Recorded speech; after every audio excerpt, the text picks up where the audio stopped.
Gracias por acompañarnos en el análisis de Viva la Noticia. Hoy hablaremos de los escenarios políticos para combatir la pandemia, cuáles son, cómo se pueden dar, la nota y luego comenzamos. Centrados en la discusión sobre el propósito de la iniciativa de ley, la instancia de jefes de bloque del Congreso en 3 horas y media únicamente logró alcanzar el consenso con el primero de los 27 artículos que contempla la propuesta que buscan aprobar de urgencia nacional para la compra de insumos y contratación de personal médico por la pandemia, esto tras la aprobación del estado de calamidad. A criterio de algunos diputados, la iniciativa original solo atiende a los afectados por la pandemia, pero consideran que debe ser más integral para incluir aspectos como la prevención, vacunación y diagnóstico del virus. Esta ley, la adquisición, el manejo de la pandemia va más allá de la adquisición.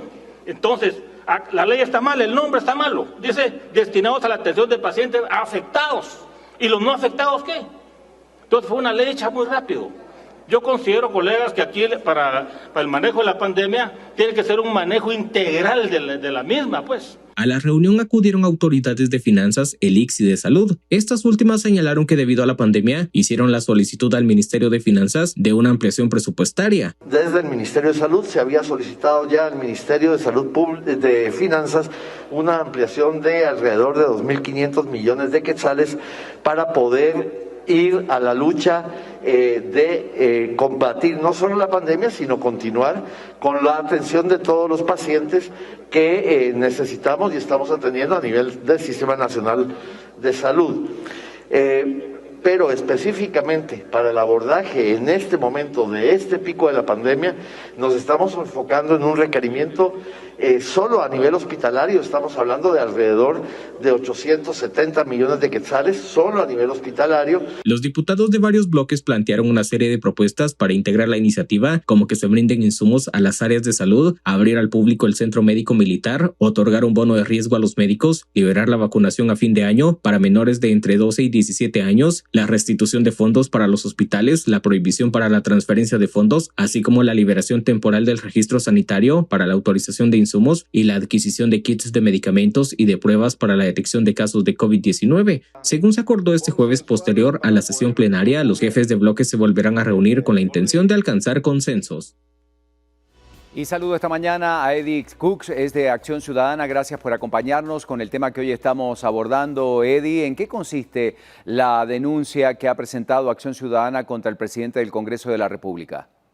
Debido a los hechos suscitados el día lunes en el Congreso, en el que se discutía en tercer debate, el conocimiento del estado de calamidad, pues se evidenció a través de una transmisión en vivo por parte del diputado Aldo Dávila, la forma en la que el presidente del Congreso, de alguna forma, pues terminó manipulando tiempos, tuvo comunicaciones, la forma tan burda, tan anómala en la que pues el presidente del Congreso pues desarrolló esa sesión. Resalta, por ejemplo, un momento en el que él incluso con 2 teléfonos se comunicaba y que en ese instante, pues en el tablero de votación aparecía que poco a poco iban subiendo los votos a favor del estado de calamidad.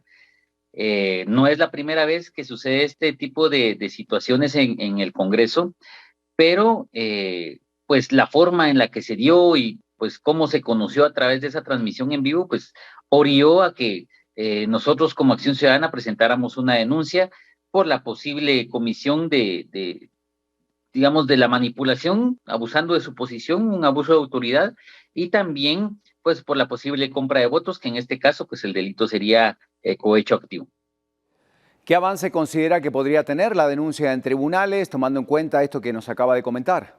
Sí, la denuncia se presentó el día de ayer. Nosotros creemos que si el Ministerio Público, especialmente la fiscal general, Consuelo Porras, quiere recuperar la credibilidad que se ha perdido por parte de la población, por las últimas decisiones que ha tomado, pues tendría que darle prioridad a este tipo de denuncias, investigar, hay indicios claros. O sea, lo primero que podrían hacer los fiscales es solicitar, revisar los teléfonos que tuvo a su cargo el presidente del Congreso, y que pues esos señalamientos que se hicieron en la sesión resaltaba, por ejemplo, que otros diputados increpaban al presidente Alan Rodríguez sobre la posible venta de votos. Entonces, compra-venta de votos. Entonces, por eso creo yo que el Ministerio Público pues tiene indicios, está la grabación, nosotros la juntamos y podría hacer una investigación mucho más profunda.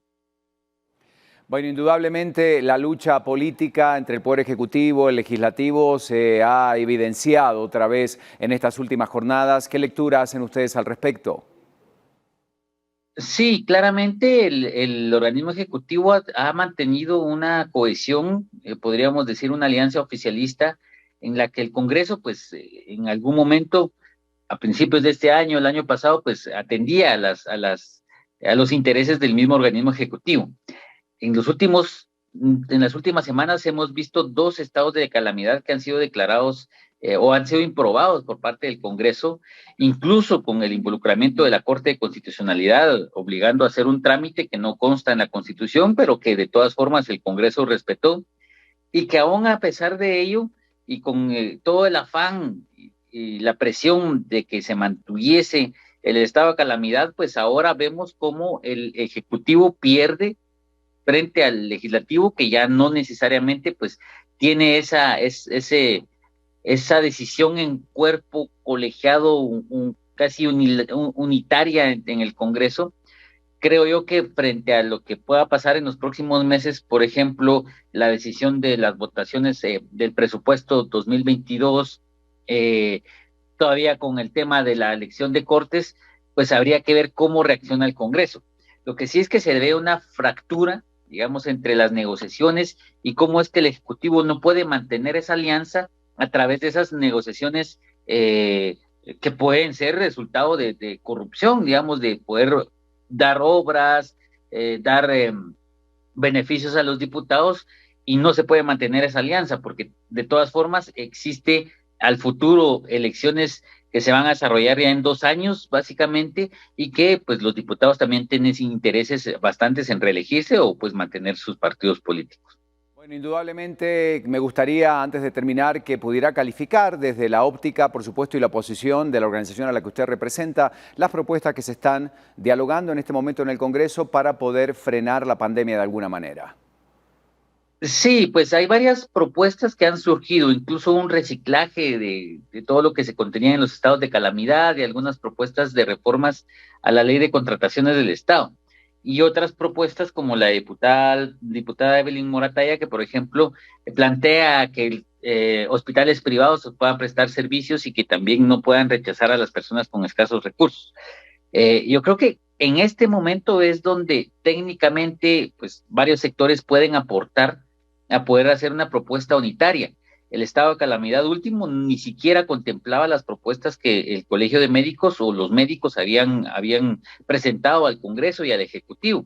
Entonces, esta es la oportunidad para hacerlo, y esta es la oportunidad para poder cambiar esos mecanismos y no tender tanto a pues las adquisiciones en estado de excepción, porque tienen altos grados de corrupción, y por eso mismo es que al privilegiar ese tipo de compras y adquisiciones dentro del estado de calamidad, pues sembró el hecho de que no se haya aprobado.